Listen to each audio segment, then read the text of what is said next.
Jacques chapitre 1er, verset 2. Mes frères, regardez comme un sujet de joie complète les diverses épreuves auxquelles vous pouvez être exposés, sachant que l'épreuve de votre foi produit la patience, mais il faut que la patience accomplisse parfaitement son œuvre afin que vous soyez parfaits et accomplis sans faillir en rien.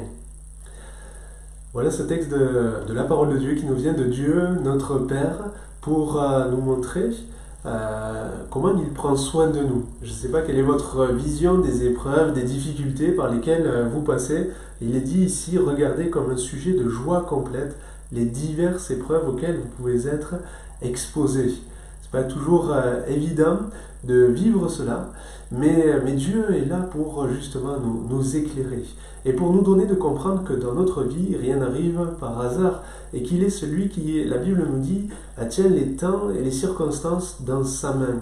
Et il est écrit dans Romains 8, verset 28, que toute chose concourt au bien de ceux qui aiment Dieu, de ceux qui sont appelés selon son dessein. Et vous avez été appelés de Dieu, vous avez été choisis par Dieu, et Dieu veut prendre soin de vous pour vous transformer, pour vous façonner, pour vous amener à progresser, parce que en tant qu'enfants de Dieu, serons toujours enfants de Dieu tout au long de notre vie chrétienne et même dans l'éternité, toujours enfants de Dieu, enfants du Père, mais nous sommes appelés à grandir, à grandir spirituellement, de même que nous sommes appelés à grandir physiquement, là c'est naturel, mais sur le plan spirituel, il y a notre part et il y a aussi les circonstances que Dieu permet pour cela, pour nous faire grandir.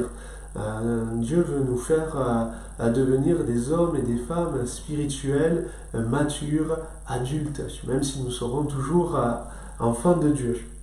Et pour cela, il utilise les épreuves, il utilise les difficultés. Vous pouvez être peut-être en ce moment bien concerné, peut-être que vous passez par des moments difficiles, douloureux, et vous ne comprenez pas, peut-être que vous vous sentez seul, que vous ne ressentez plus la présence du Père, de Dieu, que vous doutez même de Dieu, de son amour.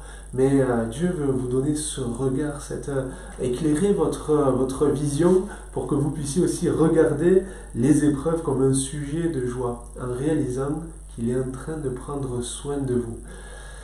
De même que des parents prennent soin de leurs enfants, parfois ont des attitudes qui, au premier abord, sont désagréables. Moi, je vois avec notre bébé, quand on veut le moucher, quand on veut le soigner, quand on veut prendre soin de lui faire les yeux, ça le dérange.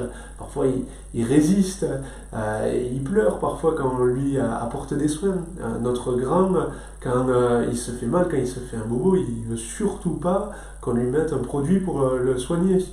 Il ne supporte pas, je ne sais pas, peut-être un jour il a été dérangé par ça l'a piqué, et maintenant à chaque fois qu'il se fait mal, c'est impossible de l'approcher avec un produit pour le soigner, pour désinfecter. Mais pourtant, nous en tant que parents, on sait ce qui est bon pour nos enfants et on sait ce qui leur faut, même si parfois ça les dérange. Et Dieu agit de la même manière avec chacun d'entre nous pour prendre soin de nous. Il sait ce qu'il y a de meilleur et de bon pour nous. Rappelez-vous de Jésus qui a envoyé ses disciples à un moment donné pour passer de l'autre côté de la rive. Jésus leur a ordonné de passer de l'autre côté, de prendre la barque, de traverser une mer. Et Jésus n'est pas allé avec eux, il est monté sur une montagne pour prier. Il s'est éloigné, il s'est tenu à l'écart.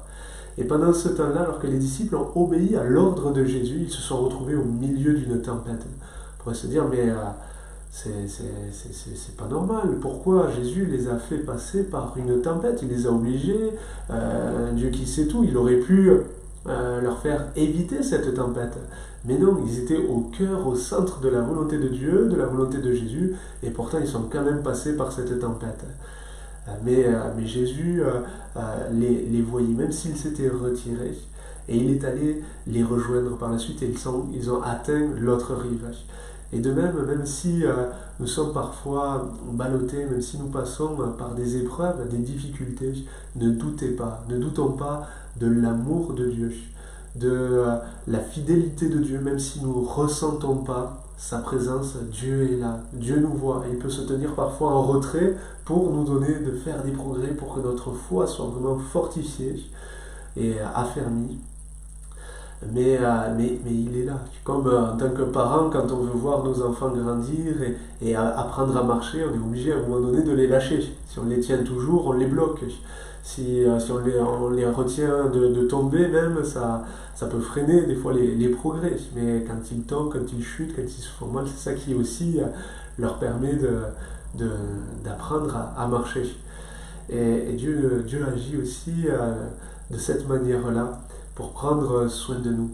Alors voilà, je voulais vous encourager surtout à ne doutez pas de l'amour de Dieu. Dieu, même si vous êtes éprouvé, même si vous êtes dans des difficultés, Dieu est là et il vous rappelle qu'il fait une œuvre en vous pour faire une œuvre au travers de vous.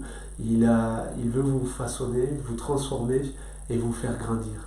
Alors prenez courage, parce qu'avec l'épreuve, Dieu nous donne toujours le moyen d'en sortir. Que Dieu vous bénisse.